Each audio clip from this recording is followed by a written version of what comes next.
Hej alle sammen, og velkommen til den her video. I dag skal vi på et skibsmuseum, så det bliver sjovt. Nu er videoen. Nu er vi så på vejen til det der museum der. Der er Stockholm, som vi kan se. Prøv at se, hvor flot det er ved dig. Så ja, nu går vi. Vi står af toget, bus, whatever. Jeg ved ikke, hvad man kalder det. Bordvogn, whatever.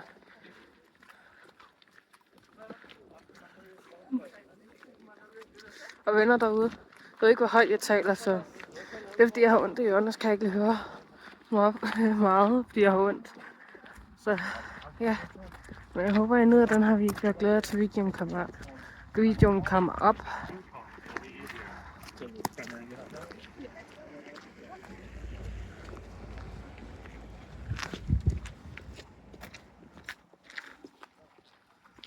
Wow.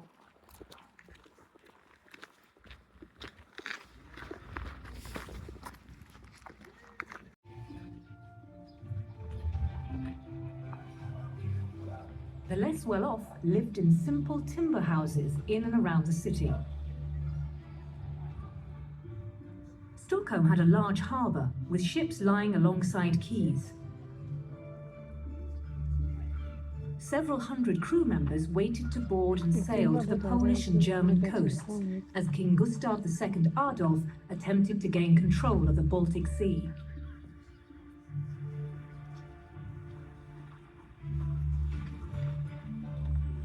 The shipyard where the Vasa was built was one of the largest employers in Sweden, with 400 workers. It was run by two Dutch shipbuilders, Henrik Hubertson and his brother Arend de Schroot. Henrik's Swedish wife, Margareta Nilsdotter, handled the administration.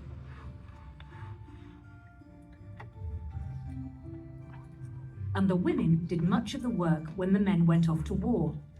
Just making candles for all the lamps aboard was a major task.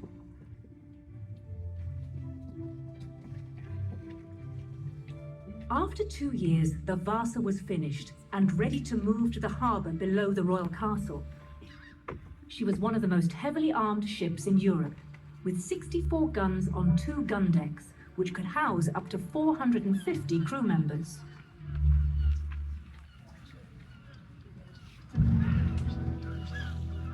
On Sunday, the 10th of August, 1628, she sailed on her maiden voyage. As a result of poor design, she was not very stable and had not sailed far when a breeze made her heel repeatedly.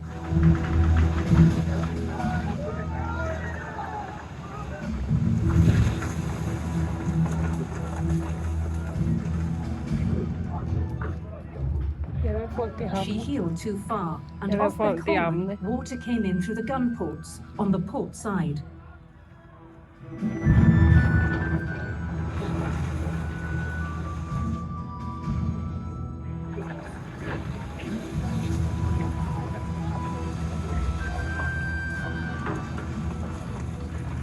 She sank in a few minutes, with sails set and colours flying, only 1,000 meters into her voyage.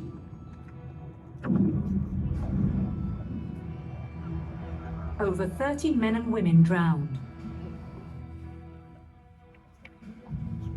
On the 5th of September, 1628, a few weeks after the disaster, a Council of State was convened. Under the King's half-brother, Admiral of the Fleet, Carl Carlson Julenhjelm.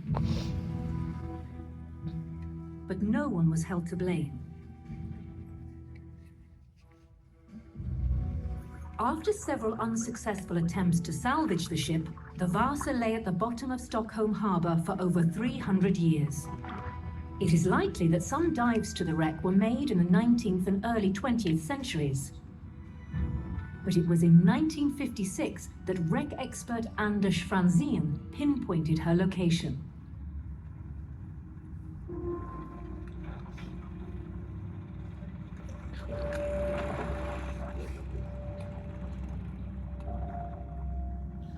The sounding device brought up a piece of ancient waterlogged oak. Could this be the Vasa?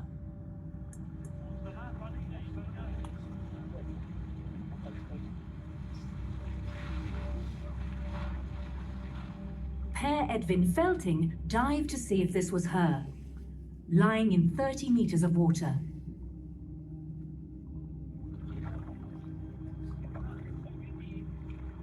Yes, the royal arms on a cannon confirmed it for everyone.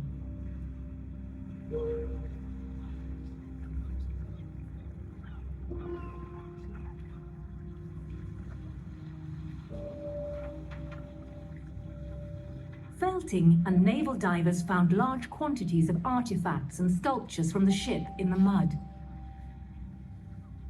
It was a real treasure trove on the seafloor.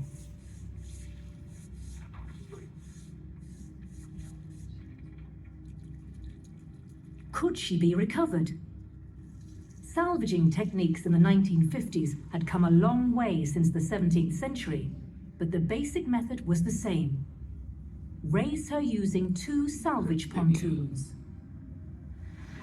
The divers used a special nozzle to blast 6 tunnels under the ship and threaded strong steel cables through them and up to the pontoons on the surface. In 1959, everything was ready for the first lift, and the Vasa hung free on her wire cradle. Thousands of holes left by rusted bolts had to be plugged. And new hatches fitted to the gun ports before she could float again.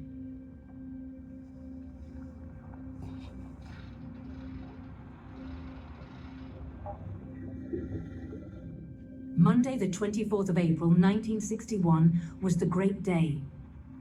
After 333 years, the Vasa would emerge from the sea. Thousands of people watched and millions more followed the saga on radio and TV in Sweden and abroad.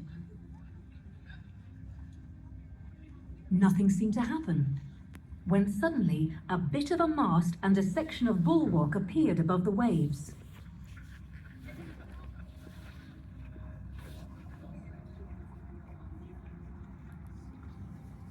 Soon, enough of the Vasa was above the water for Per Edvin Felting and Anders Franzén to board her.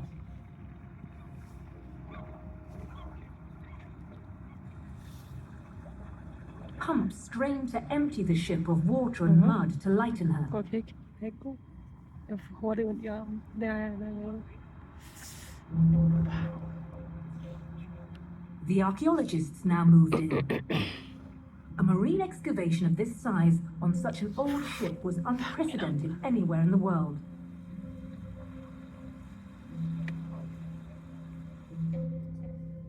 One day, a full choir of angels emerged, sculptures from a sumptuous cabin fitted out like royal apartments.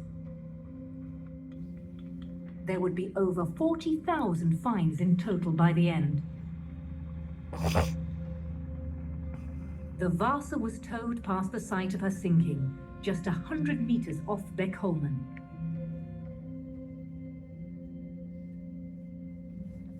As majestically as in the 17th century, she glided into the dock with a slight list.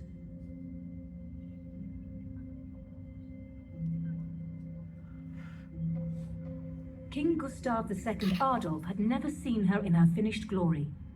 But his successor, King Gustav VI Adolf, himself an expert in archaeology, admired her faded beauty.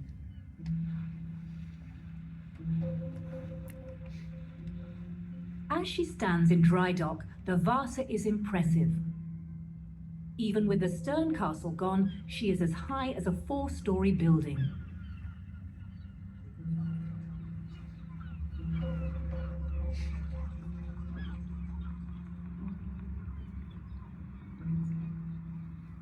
The interior of the ship opened a whole new world to historians. The Vasa contained a complete 17th century society, unique in the world. A time capsule where everything was unchanged from that fateful afternoon in August 1628.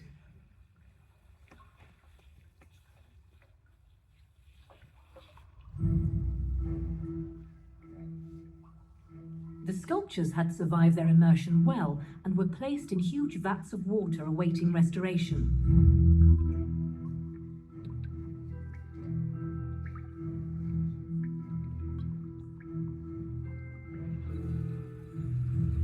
The hull of the Vasa had to be constantly sprayed with water to prevent the wood drying out.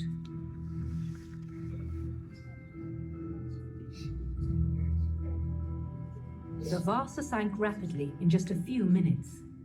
A ladder came away as Admiral Erik Jönsson Kramer tried to reach the upper deck. A ring, the sole goal object to come to light, was found on the orlop deck. Did the Admiral lose it as he tried to save himself in the final minutes?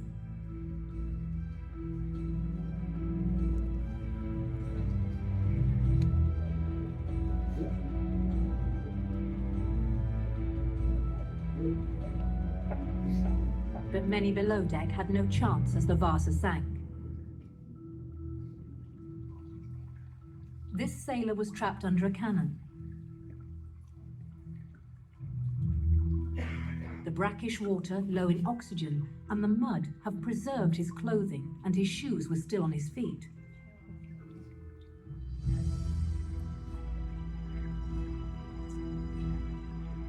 Even his hair and brain were preserved in the cold depths.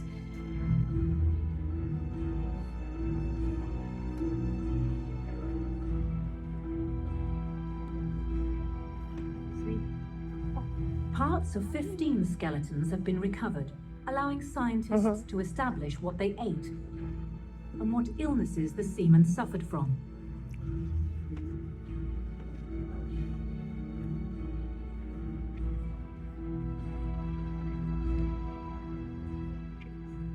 This bronze brazier, found at the lowest part of the hull, kept the officers' food warm. These expensive objects were manufactured in Germany.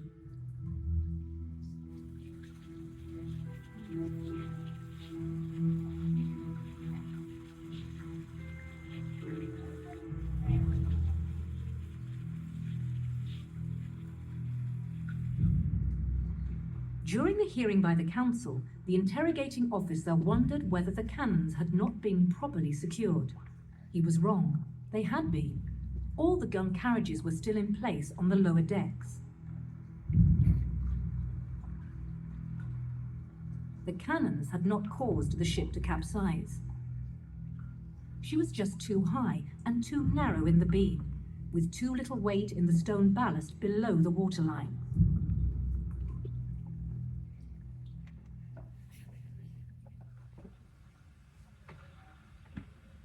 The painstaking work of preserving the hull for posterity began. For more than 17 years until 1979, the Vasa was sprayed with polyethylene glycol, as is found in lipsticks and skin cream, to replace the water in the wood.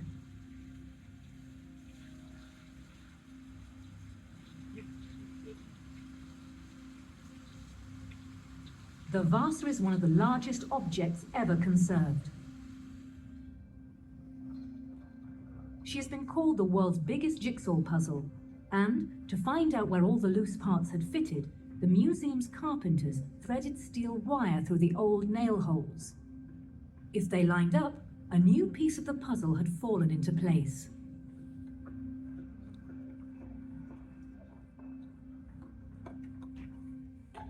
Down in the hold, the 17th century still lies undisturbed. The skill of the shipwrights who joined these massive timbers and the stout planking can still be admired. Vasa's sides are almost 60 centimeters thick to withstand the enemy's shot.